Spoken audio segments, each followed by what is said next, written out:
Hey guys, it's Greg with Apple Explained, and today we're going to explore how Apple and Google became rivals. Because if you can believe it, the two companies were actually close partners at one point. Now this topic was the first place winner of last week's voting poll, and if you didn't get to vote, make sure you're subscribed. That way the voting polls will show up right in your mobile activity feed, and you can let me know which video you'd like to see next.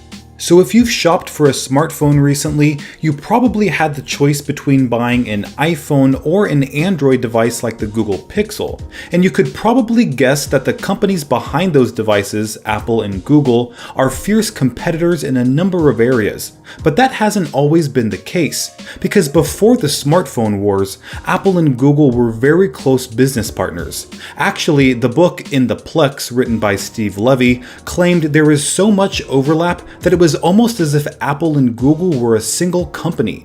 Because in 2001, when Google was still a 3-year-old startup, its co-founders Larry Page and Sergey Brin approached Steve Jobs and actually asked him to become Google's CEO. But of course, Jobs already had his hands full with Apple and Pixar, so Page and Brin decided to appoint Eric Schmidt, one of Google's directors, to the position of CEO instead.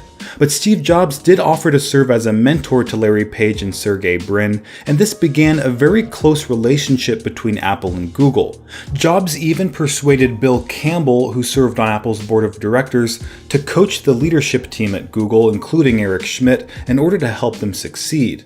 Now you may wonder why Jobs was so willing to help out a company that would eventually be competing with Apple, but that didn't even appear to be a possibility in those days. Because back then, Google was in the search business and already had their share of competition, including Yahoo and Ask Jeeves.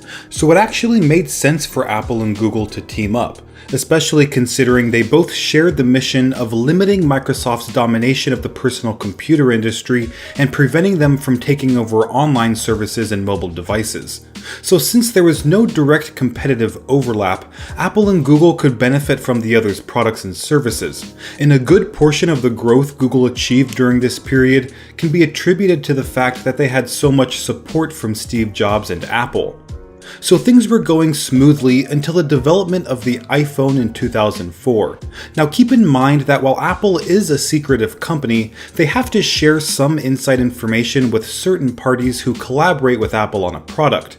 And remember that Google Maps and YouTube, which is owned by Google, were both offered as native stock apps on the original iPhone. So Apple had to have given Google a fair amount of information on the iPhone during its development. And that insider knowledge may have prompted Google to secretly acquire a smartphone OS company called Android Incorporated in 2005. 2 years before the iPhone was public knowledge. And in 2006, Eric Schmidt actually joined Apple's board of directors, so he was likely getting even more insider information than before. Now, when the iPhone was revealed to the public in January 2007, Google CEO Eric Schmidt appeared on stage during the iPhone's introduction to talk about the areas of collaboration between Google and Apple. Schmidt even jokingly suggested merging the two companies. So obviously there was virtually no animosity between Apple and Google during that time. But things changed 11 months later when Google released their prototype Android operating system that borrowed many touchscreen inventions from the iPhone. And when Steve Jobs found out, he took it as a personal attack. And when you consider the close history of collaboration between the two companies, it's easy to understand why Jobs was so upset. He had essentially been betrayed by the two young guys he was mentoring, and the trust between Apple and Google had been violated. And this led to Jobs famously saying, "I will spend every penny of Apple's $400 billion in the bank to right this wrong. I'm going to destroy Android because it's a stolen product. I'm willing to go thermonuclear war on this." Another reason why Jobs may have become so emotional over Android is because he saw this type of situation play out before with Windows. Remember when Steve Jobs led the development of the Macintosh, which featured an operating system founded upon a graphical user interface? Well, Microsoft was collaborating with Apple during the Macintosh's development, and Bill Gates wondered why Apple wasn't planning on licensing the Macintosh operating system to other hardware companies. So Gates essentially had Microsoft recreate a version of the Macintosh OS called Windows and had it ready for licensing just 1 year after the Mac was revealed. This situation with Microsoft was almost exactly what happened with Google, and Jobs wanted to make sure he did everything in his power to prevent this story from playing out again. Because Windows went on to capture over 90% of the personal computer market, destroying any momentum Apple had generated with the Macintosh. And that was something Jobs did not want to see happen to the iPhone. So as Google's plan for Android began to take shape, executives from both Apple and Google began communicating about each other's concerns. And a recurring issue for Steve Jobs was that Google was blatantly stealing features from the iPhone. But Google executives claimed that Android's features weren't anything new, as the concepts had already existed in the industry long before the iPhone. But during one of their in-person meetings, things got especially intense. In 2008 on Google's campus, Jobs warned Google executives that if they released a version of the iPhone's multi-touch capability for Android, Apple would sue. And it appeared that Google did bear in mind Jobs' threat, at least during the early days of Android development, because some of the first versions of Android didn't feature any multi-touch capabilities, although this could be attributed to the fact that the phones likely weren't powerful enough to handle such a feature. But lack of power was an issue time eventually solved, and as Android devices became more capable, they began borrowing more features from the iPhone in addition to adding features the iPhone didn't even have. Not to mention the design of new phones like the Motorola Droid were more appealing than ever before. And this worried Apple, causing tensions between Steve Jobs and Eric Schmidt to reach an all-time high. Because remember, Schmidt was still serving on Apple's board of directors at this time. But not for long. In 2009, he stepped down from the position due to regulatory concerns and because Apple just wanted him as far from their company as possible.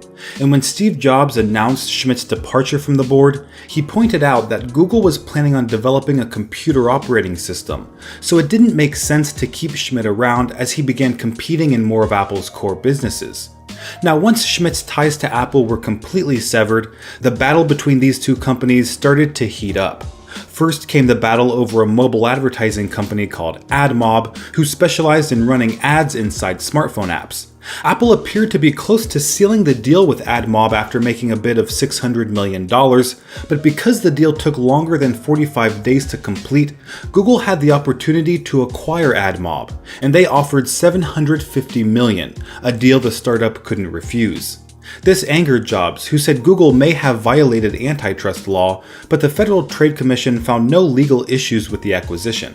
But Apple quickly responded by acquiring a similar mobile ad startup called Quattro Wireless for about $300 million. Now this eventually led to the creation of iAd, but not much was mentioned about the service after its launch in 2010, and iAd was eventually discontinued in 2016 for unknown reasons.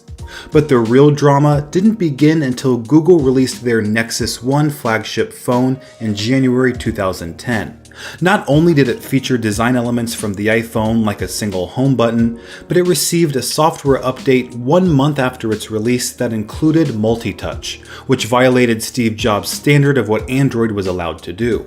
This prompted the emotions between Apple and Google to reach new heights, with one Apple employee saying, "I've never seen anything quite like it in my life. I'm in so many meetings where so many pot shots are taken. It feels weird." But over at Google, feelings toward Apple weren't so bad, which isn't surprising considering the iPhone helped boost the popularity of Google's mobile services and ads. Now, these feelings of ill will eventually led Apple to ditching Google Maps on the iPhone in favor of their own Maps app, and allowing other search engines like Bing and Yahoo to serve as the iPhone's search engine in Safari. But this year, Google will reportedly pay Apple $9 billion in order to remain Safari's default search engine, so it looks like that isn't going to change anytime soon. Now, I think the future of these two companies will look similar to the relationship between Apple and Microsoft. Yes, there were hurt feelings and animosity in the past, but as each company enjoys success in their own areas, time will likely mend any wounds. And who knows, maybe Apple and Google will work on some type of project together in the future. It certainly wouldn't be the first time, as Apple has worked closely with both Microsoft and IBM despite troubled relationships with them in the past. So that is how Apple and Google became rivals, and if you want to vote for the next video topic, don't forget to subscribe. Thanks for watching, and I'll see you next time.